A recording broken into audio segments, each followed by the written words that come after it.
في الوقت اللي كان يوسف مسؤول كبير في مصر، طلب من باه يعقوب وكل عائلته باش يجيو يسكنوا حداه. عاشوا تما سنين طويلة، ومات يعقوب ويوسف وماتوا خوته وكل هذاك الجيل. أما ولاد الجيل الثاني كبروا وكتروا وعمارت بهم أرض مصر، وجا واحد فرعون جديد ملك على مصر اللي ما كانش كيعرف يوسف.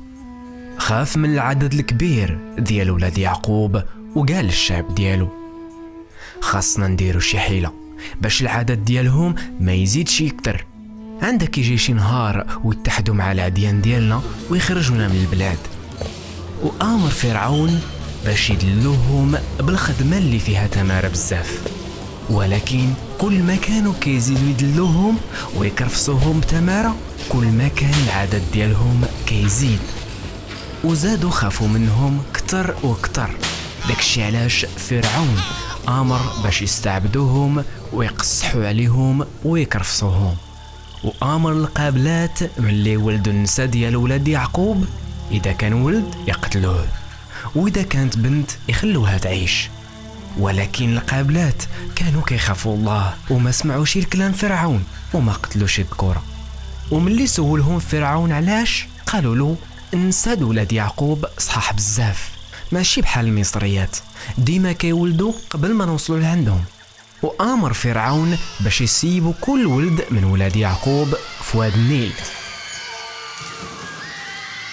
وكانت واحد المرأة ما قدتش تسيب ولدها في واد النيل وخبعاتو 3 شهور، وملي ما قدرتش تخبعو اكتر حطاتو في واحد السلة وطلقاتو في الواد. وجلست اختو حاضياه من بعيد باش تشوف شنو غادي يوقع.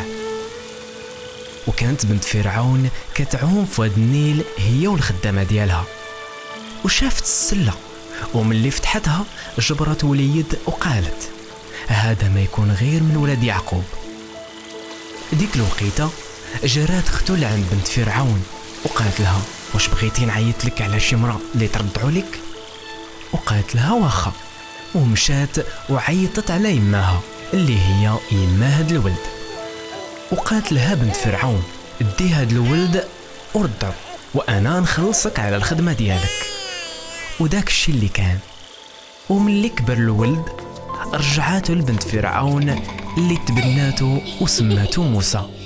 وتربى موسى في القصر ديال فرعون وولا متمكن من كل علوم المصريين.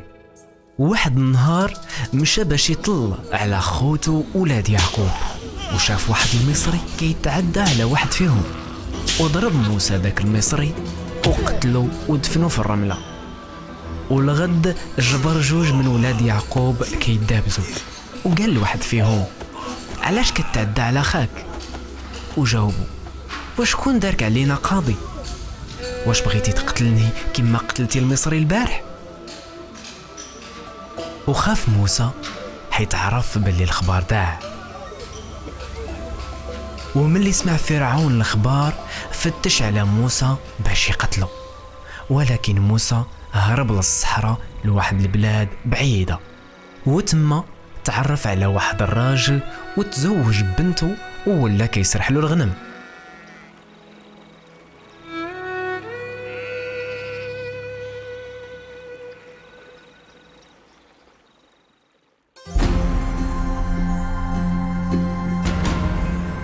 يما ديال موسى واختو والقابلات اختاروا باش ما يطيعوش امر فرعون واخا كان خطر على حياتهم.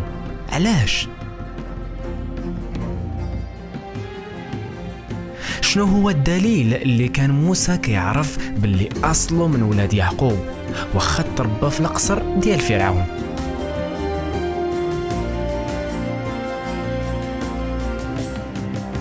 بحاجه وحده تبدلت حياة موسى كلها.